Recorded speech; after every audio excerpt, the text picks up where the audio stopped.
ಕುಟುಂಬದವರೇ main ಕಾರಣನೇ ಇದನ್ನ ದೂಷಣೆ ಮಾಡ್ತಾ ಇರೋದೇ ಕುಟುಂಬದವರು. ಇವಾಗಲೂ ಮಾತಾಡಿದ್ರೂ ನಾವೇನು ಬೇಜಾರು ಮಾಡ್ಕೊಳ್ಳಲ್ಲ, ಯಾಕಂದರೆ ಅನ್ನಿಸ್ಕೊಂಡು ಅಭ್ಯಾಸ ಆಗೋಗಿದೆ ಅದಕ್ಕೆ. ಎಸ್ ಮ್ಯಾಮ್, ನೀವು ವಿಷ್ಣುವರ್ಧನ್ ಅವರ ದೊಡ್ಡ ಅಭಿಮಾನಿ. ಹೇಗೆ ಅಭಿಮಾನ ಶುರುವಾಯಿತು? ನಾವು ಚಿಕ್ಕ ಹುಡುಗರಲ್ಲಿ ಮ್ಯಾಮ್, ನಮ್ಮದು ಪಾವಗಡ ತಾಲೂಕು ಮಂಗಳವಾಡ ನಮ್ಮದು. ನಾನು ಬಂದು ಥರ್ಡ್ ಸ್ಟ್ಯಾಂಡರ್ಡಲ್ಲಿ ಅಭಿಮಾನಿಯಾಗಿದ್ದು ದೇವ ಫಿಲಮ್ ನೋಡಿ. ಅವಾಗಿಂದ ನಮಗೆಲ್ಲ ಹಳ್ಳಿ ಕಡೆ ಎಲ್ಲ ಅವಾಗ ಟೆಂಟ್ ಇರ್ತಾಯಿತ್ತು. ಟೆಂಟಲ್ಲಿ 2 ರೂಪಾಯಿ ಅಷ್ಟೇ, 2 ರೂಪಾಯಿ ಒಂದು ವಿಷ್ಣು ಸರ್ದಾದರೆ 2-3 ಸರಿ ನೋಡ್ತಾ ಇದ್ವಿ. ನಮ್ಮ ಅಜ್ಜಿ ವಿಷ್ಣು ಸರ್ ಫ್ಯಾನ್, ಅವರು ನನ್ನ ಕರ್ಕೊಂಡು ಹೋಗೋರು ಯಾವಾಗಲೂ. ವಿಷ್ಣು ಸರ್ದಾದರೆ ಫಸ್ಟ್ನೇ ದಿನ ಲಾಸ್ಟ್ನೇ ದಿನ ಕಂಪಲ್ಸರಿ, ಇನ್ನೂ ಚೆನ್ನಾಗಿದ್ರೆ ಸೆಂಟ್ರಲ್ಲಿ. ಇವತ್ತು ಕೊನೆಯ ದಿನ ಅಂತ ಹಾಕಿದ ದಿನ ಹೋಗ್ತಾಯಿದ್ವಿ, ಮೊದಲನೇ ದಿನ ಹೋಗ್ತಾಯಿದ್ವಿ. ಹಂಗಾಗಿ ತುಂಬ ನಾನು ಅವರೊಳಗೆ ಇನ್ವಾಲ್ವ್ ಆಗೋಗ್ಬಿಟ್ಟೆ. ಎಷ್ಟೋ ನನ್ನ ಜೀವನದ ಅರ್ಧ ಕತೆ ಅವ್ರ ಥರನೇ ಇದೆ.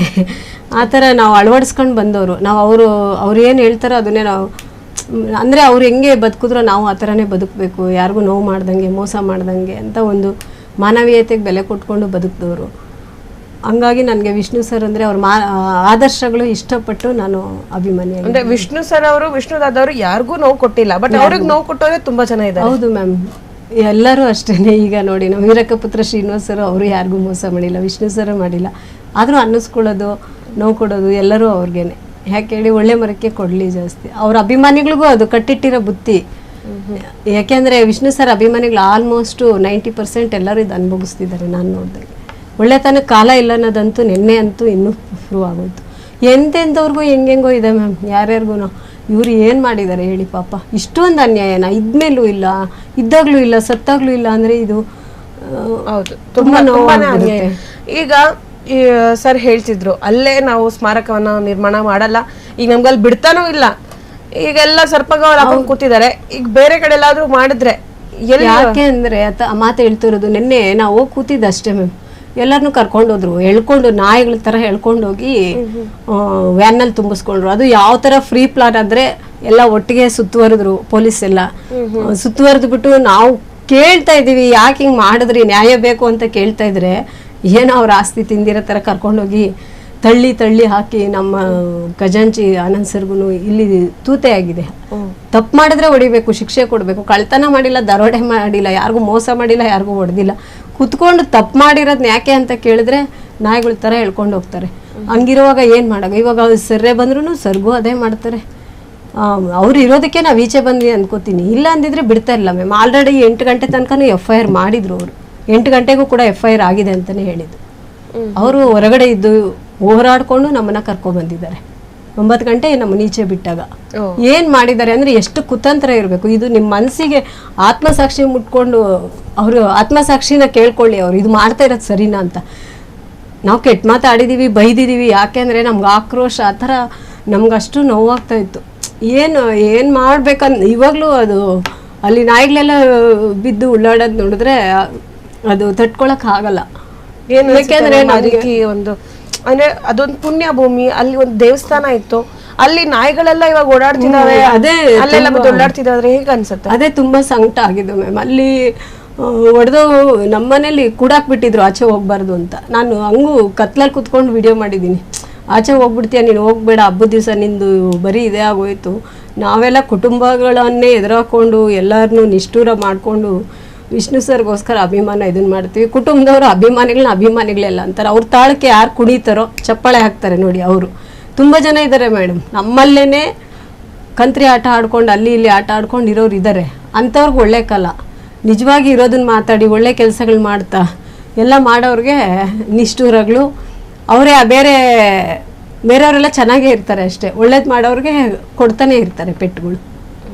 ಆ ಥರ ಭಾಳ ನೋವಾಯಿತು. ನಿನ್ನೆ ನಾಯಿ ಅಲ್ಲಿ ಬಿದ್ದು ಉಳ್ಳಾಡ್ತಿದೆ, ಅದು ನೋಡಿದ್ರೆ ಕರಳೆಲ್ಲ ಕ್ಯೂಸ್ದಂಗೆ ಆಗೋಯ್ತು. ಆ ಒಂದು ರಭಸದಲ್ಲಿ ನಾನು ಏನೇನೋ ಬೈದ್ಬಿಟ್ಟಿದ್ದೀನಿ, ಅದು ಸಾರಿ ಕೇಳ್ತೀನಿ. ಯಾಕೆಂದರೆ ನನ್ನ ಲೈಫಲ್ಲೂ ನಾನು ಆ ಥರ ಮಾತಾಡ್ದವಳಲ್ಲ ಮ್ಯಾಮ್. ನನ್ನ ಲೈಫಲ್ಲೂ ಆ ಥರ ನಾನು ಮಾತಾಡ್ದವಳಲ್ಲ. ನೋವು ಅಂದರೆ ಆ ಥರ ಮಾತಾಡಿದ್ರೆ ಈಚೆ ಬರಲಿ ಅಂತ. ಆ ಥರ ಮಾತಾಡಿದ್ರೆ ನಾವು ಬೈಯೋದು ನೋಡ್ಬಿಟ್ಟಾದ್ರೂ ಈಚೆ ಬರ್ತಾರೆ, ನಮ್ಮನ್ನು ಬೈತಾರೆ. ಫೇಸ್ ಟು ಫೇಸ್ ಮಾತಾಡ್ಬೋದು ಅನ್ನೋ ಒಂದು ಇದಕ್ಕೆ ಯಾರು ಬರಲಿಲ್ಲ. ಕಳ್ಳರು ಯಾರು ಬರ್ತಾರೆ ಹೇಳಿ? ಒಡಿಸ್ಬಿಟ್ಟು ಆರಾಮಾಗಿ ಕೂತ್ಕೊಬಿಟ್ರು. ಅವ್ರ ಮನಸಾಕ್ಷಿ ಆದರೂ ಹೆಂಗೆ ಬಂತು ಅಂತ ಗೊತ್ತಿಲ್ಲ ಮ್ಯಾಮ್. ನೈಟು ಅದನ್ನು ನಾವು ದೇವಸ್ಥಾನ ಅಂತಲೇ ಅಂದ್ಕೊಂಡಿದ್ವಿ. ಯಾವತ್ತೂ ನಾವು ಅದನ್ನು ಇದು ಅಂತ ನೋಡಿಲ್ಲ. ಪುಣ್ಯಭೂಮಿ ನಮಗೇನೋ ಒಂದು ಸಮಾಧಾನ ಆಗ್ತಾಯಿತ್ತು. 75ನೇ ವರ್ಷದ ಅಮೃತ ಮಹೋತ್ಸವಕ್ಕೆ ಸರ್ ಬೆಂಗಳೂರು ಅರಮನೆಯಲ್ಲಿ ಎಲ್ಲ ಅದ್ಭುತವಾಗಿ ಚೆನ್ನಾಗಿ ಮಾಡಬೇಕು ಅಂತ ನೂರಾರು ಆಸೆ ಇಟ್ಕೊಂಡು ಪ್ರೆಸ್ ಮೀಟ್ ಎಲ್ಲ ಮಾಡಿ ಎಷ್ಟೊಂದು ಕೆಲಸಗಳು ಮಾಡ್ಬೇಕಂತ ಸ್ಕೆಚ್ ಹಾಕೊಂಡಿದ್ರೆ ಅಷ್ಟರೊಳಗಡೆನೆ ಮಾಡಕ್ ಬಿಟ್ಟಿಲ್ಲ. ಸರ್ ಇದು ಮ್ಯಾಮ್ ಇವಾಗ ವೀರಕ್ಕ ಪುತ್ರ ಸರ್ ಅವರು 75ನೇ ವಾರ್ಷಿಕೋತ್ಸವವನ್ನ ದೊಡ್ಡದಾಗಿ ಮಾಡ್ಬೇಕು ಅಂತ ಆಸೆ ಇಟ್ಕೊಂಡಿದ್ರು. ಇದನ್ನ ಸ್ಟಾಪ್ ಮಾಡ್ಬೇಕು ಎಲ್ಲಿ ಅವ್ರು ಮಾಡಬಾರ್ದು ಅಂತ ಹೇಳೆಲ್ಲ ಪ್ಲಾನ್ ಮಾಡ್ಕೊಂಡು ಹೀಗೆ ಮಾಡಿದ್ರು ಮ್ಯಾಮ್. 100% ಮ್ಯಾಮ್. ಅವ್ರಿಗೆ ಮಾಡೋದೇ ಬಿಲ್ಕುಲ್ ಇಷ್ಟ ಇಲ್ಲ. ಇಲ್ಲಿದ್ರೆ ಯಾರು ಮೈಸೂರಿಗೆ ಹೋಗ್ತಾರೆ? 75ನೇ ವರ್ಷದಲ್ಲಿ ಅಲ್ಲಿ ದೊಡ್ಡದಾಗಿ ಮಾಡ್ಬೋದಲ್ವಾ? ನೂರಾರು ಅಭಿಮಾನಿಗಳು ಅಲ್ಲಿ, ಇವಾಗ ಎಲ್ಲರೂ ಅಲ್ಲೇ ಹೋಗ್ಬೇಕು, ಎಲ್ಲರೂ ಅಲ್ಲೇ ಹೋಗ್ಬೇಕು. ಇವ್ರು ಚೆನ್ನಾಗಿದ್ದಿದ್ರೆ ಖಂಡಿತ ಎಲ್ಲರೂ ನಮ್ಮ ಸರ್ರೇನೆ ಮ್ಯಾಮ್.